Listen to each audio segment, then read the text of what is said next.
Good morning, my family and friends.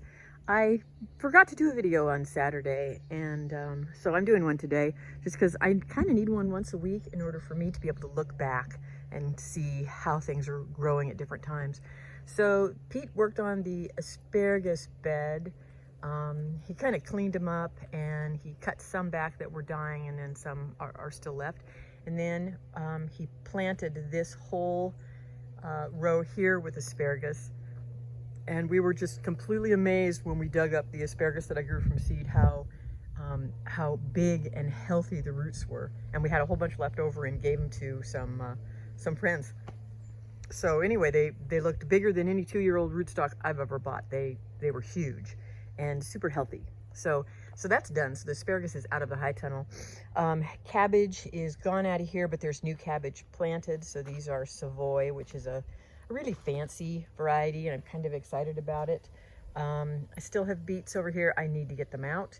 And then over here, I've got garlic coming up, and then peppers, and they're done, and they need to go. And then there's my sweet peas, and they're Lincoln peas, so they're shelling peas. And then tomatoes. Oh man, I'm tired of tomatoes. We have just been harvesting. I'm harvesting like, I don't know, 5-6 pounds a day.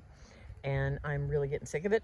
So at some point, I'm just gonna say, I'm done, and I'm gonna pull them all out, and I'm gonna throw them in for the chickens to eat. But I did read something really interesting, that you can pull your tomato plants, just cut them at the root, at the ground level, and hang them upside down in your garage or barn or someplace, and they will continue to ripen. Because they're upside down, and they get nutrients from the top part of the plant. Anyway, so I guess if you do that, you can have fresh tomatoes up through possibly January. So I might try it with a couple of them just because it sounds kind of interesting. So over here, my spinach didn't come up, so I had some lettuce starts and I put those in, and this is a butterhead lettuce, which is my favorite. And then the lettuce in there is actually all coming up. I've netted this because I've got, I don't know whether it's birds or hoppers, but you can see over here, they're just loving the Swiss chard, and now they're loving the radishes. But we're done with radishes, so I don't care about the radishes. But the Swiss chard I do kind of care about because the chickens really like it, and we've got neighbors that love it.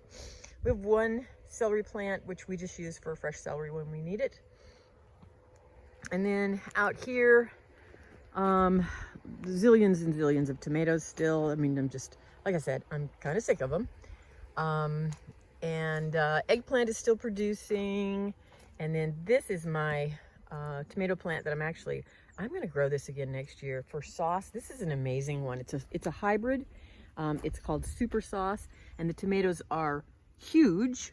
I mean, they're really big for a sauce tomato. And that one's actually not as big. I've had some that were just like 2.5 pounds. And then this is, we pulled out the tomatoes. I need to scrape these all up and give them to the chickies.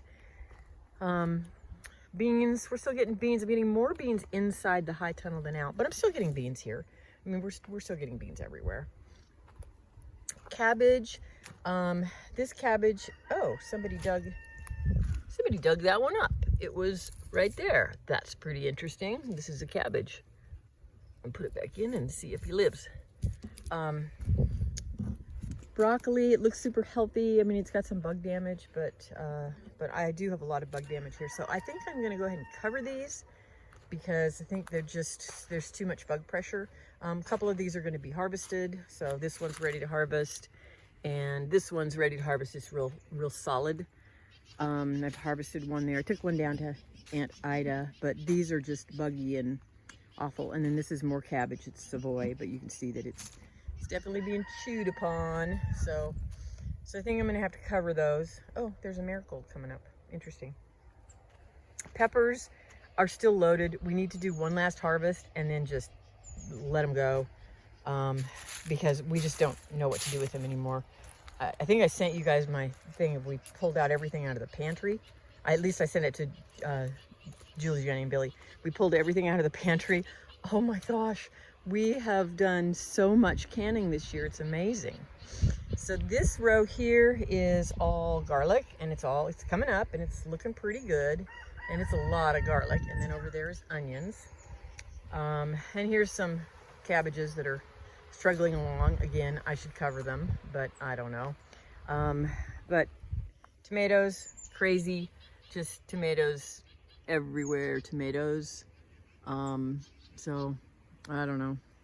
At some point, I'm gonna say I'm done. I pulled flowers out. I left a few little tiny ones that still had flowers on them. And then the high tunnel is where we've kind of been working. I got the fan on today just because I came out and it was very warm in here. So I have lots of tomatoes in here. And so these are San Marzanos, and I may pull these out. It's a nice big Brandywine. And then this bed had carrots in it, and we've just topped it up. And haven't figured out what I'm gonna put in it.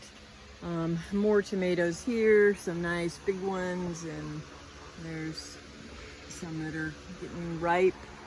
And then I have another couple different varieties down here, and they're pretty loaded. And these will, because it's so warm in here, these will probably all ripen. And this is a Celebrity, I think. And then Swiss chard is coming along. It's slow at first, and my peas look horrible in here. It might just be way too warm for them. Garlic is coming up here, not all of it, but most of it. So we'll see how that works. Lots more green beans. We picked green beans for Thanksgiving dinner. And so these are turnips, and we're gonna harvest them real small, and then there's some more carrots there. And these are my potatoes, which I'm really excited about. I wanna learn how to grow potatoes. So we'll see. Brussels sprouts, an eggplant, and I thought it was the same as the one out there. I started cutting it back, and then I discovered it's an Ichiban, which is a different variety of eggplants, the long and skinny ones, the Asian eggplants. And so I'm gonna leave it because Pete really likes those. And then beets, and I'm starting to harvest beets. I took some beets down to Aunt Ida. Ooh, sorry about that. My little stabilizer must have run out of battery. So more tomatoes, and these are, these are just flowering now, and I don't know if they're even setting any fruit. I'm pretty excited about the rutabagas. They're getting big, so you can see down in there. So we'll be eating rutabagas here shortly, although we're still eating Thanksgiving stuff. More cabbages. Carrots are doing really good, and we're harvesting them and eating whenever we want. Broccoli and cauliflower in here. It's big, but I'm not seeing any heads yet, so I don't know. It might just be too warm, or I might just not know how to grow them very good. More beets. I got a lot of beets. We have a lot of people that like to get beets from us. So that's kind of what's going on. Another big frond coming on the banana, and then these are all peppers in here, and I'm gonna pull these out. I've got some big jalapeno peppers here, which I'm gonna pull out, and then here's more lettuce starts that I'll get out, and more cabbage starts. And then, I've got something kind of interesting to show this time. So a friend of ours has bur oak trees, and he gave us some acorns, and they're amazing. They're so big. So we are going to sprout some of these. We closed on our property yesterday, and so we're going to sprout some of these bur oaks and see if we can raise them until we move out there and get them big enough to plant out there. They're resistant to oak wilt, and oak wilt is a big problem all over the country, but in Texas it breaks your heart when you see a 400-year oak tree die from oak wilt. So, and we have a little bit of it. It's everywhere. So anyway, that's kind of what's going on. I don't know. I'm not working in the garden very much because there's not a lot to do. I mean, I do have one bed to plant, and I haven't decided what I'm going to plant there. So I'm still planting, but we're harvesting a lot. And I'm just loving my life, feeling like I'm the luckiest girl in the world. So I will talk to y'all soon, and thanks for hanging out. Bye.